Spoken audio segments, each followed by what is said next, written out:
Hello. I wanted to do a little comparison review of one of the few Street Fighter action figures I owned before the Jada Toys line of action figures began, and that is the S.H. Figuarts M. Bison from Street Fighter V. I'm going to get them both back out of the box and see what they look like side by side. Okay, well, surprisingly, at least to me, the Figuarts is taller than the Jada. The Figuarts stands to the tip of his head about 6 7/8 inches tall, and to the top of the Jada, he is 6.5 inches tall. That's a little surprising. I'd still say if you're primarily collecting, one line or the other, that you could easily fudge either one into that display. Obviously, the other primary difference is that our Jada here, straight out of the box, comes with a cape accessory, and the Figuarts has no cape whatsoever. Imagine next I will do the accessories. Okay, so they actually come with a surprisingly even number of accessories. So we'll start with the Figuarts on the left here. So Figuarts has the neutral face, of course, here for M. Bison, and the alternate smiling faceplate here. And then 2 fists, 2 open hands, 2 fire effects, and of course the usual Figuarts crossed arms. For the Jada, we have the neutral face, and instead of a smiling face, we have a deeply angry face. And then we have your fist hands and your open hands, but these open hands, if you will look here, for some reason are a different skin tone. Maybe it doesn't really show up too well on the phone camera, unfortunately, but the fist is definitely a darker, more tanned, whereas this one looks like he's been staying out of the sun for about a week or so. Just something I noticed when I got it out of the package. One flame effect that goes on the fist, whereas these sit in the palms on the Figuarts.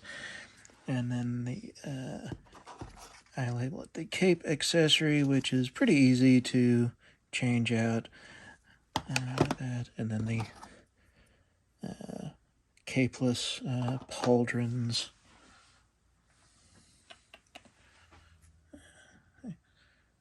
And those go pretty easily. If I can remember which hand is which. Let's see, that should go here. That just snaps on there. And that just snaps on there. Maybe. Come on. Oh, it snapped on a minute ago. Yeah. Well, anyway, it's on there enough at the moment. I think the phone totally missed that, but they go on. They stay on.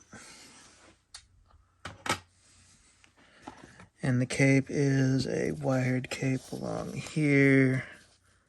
And it seems to go all the way to the bottom, and there is a wire all the way along the bottom as well.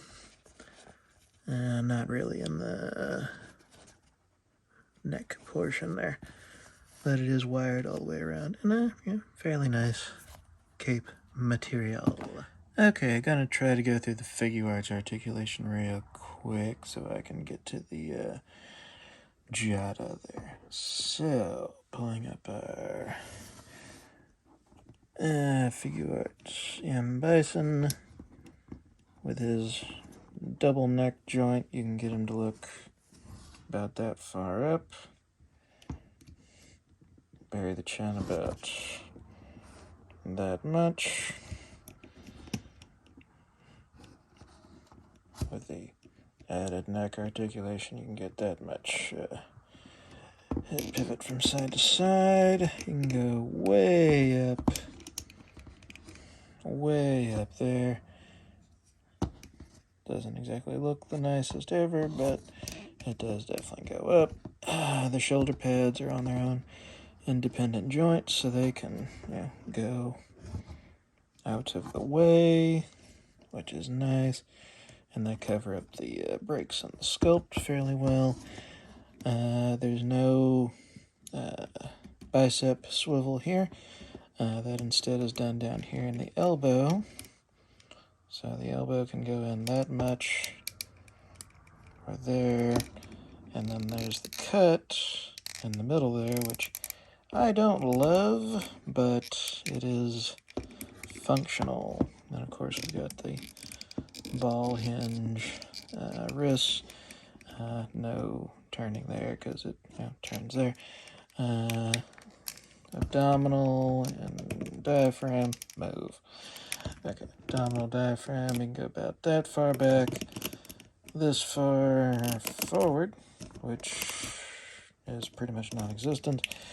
That far to the side, that far to the side, so not too shabby there. You can not quite do the full-blown splits, but fairly decent. You can kick that far forward, further back than I thought reasonable. He's got single-ish, double-ish. Well, it only goes about that far backwards, which again is not great. There's no tourney there. There's, I guess you could technically call that a thigh swivel, but it's fine. Superb ankle rocker. Go out, down, and that far up. Does he have a toe joint? Yes, he has a toe joint. And a toe joint. Okay. So that's the articulation on the Figuarts M. Bison.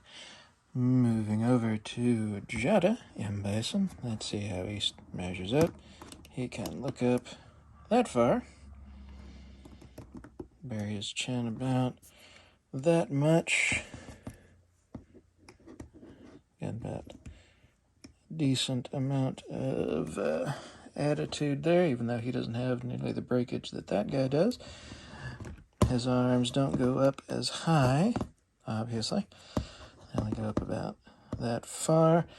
The shoulder pads on this one are attached underneath the cup here in the butterfly joint. So they are also a bit free-floating, maybe not as much as those, but they, for the most part, seem to stay out of the way.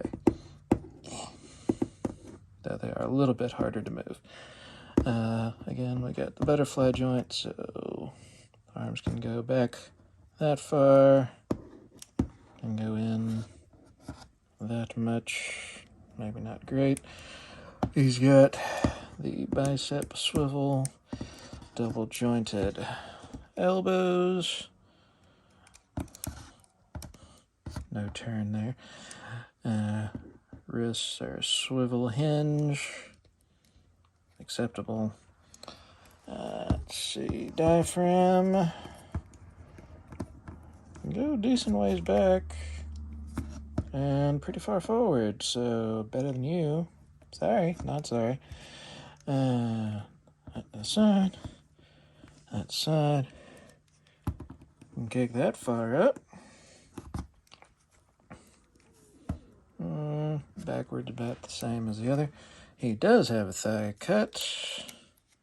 Pretty good one. Doesn't really break up the sculpt too badly due to the bagginess of his pants. He definitely has double jointed knees. Look at that. He can kick his own back. Wow. You can't do that, can you? Let's see. And then we've got, of course, nice ankle rocker. Kicks down all the way. Kicks up an okay amount considering that's armored. And no toe articulation, as with the rest of the Jada Street Fighter line, which I mean, for the most part, I don't care for toe joints, except for fighting game characters. Okay. Well, there are definitely pros and I suppose cons with each, which I hope I've pointed out over the course of this video. You've certainly seen what each one comes with, which each one's limits seem to be. I mean, I really like the Figuarts one still. If anything, just because it comes with the smiling faceplate and the Jada one does not. But when it comes to expense-wise, I mean, when the Figuarts came out, he was between $50 and $70. I think I got mine for over $70 at Big Bad Toy Store when he came out, which was well before this line was ever even announced. And of course, you know, we know what this one runs, about $25. I mean, to me, if I had never gotten this one, I'd be more than happy with this one. I mean, to each their own, but I think certainly for the price point and what you're getting, the Jada wins for me. Both still, you know, good figures, but I gotta go with Jada on this. Anyway, thank you for watching. Like if you liked, like if you don't. Bye-bye.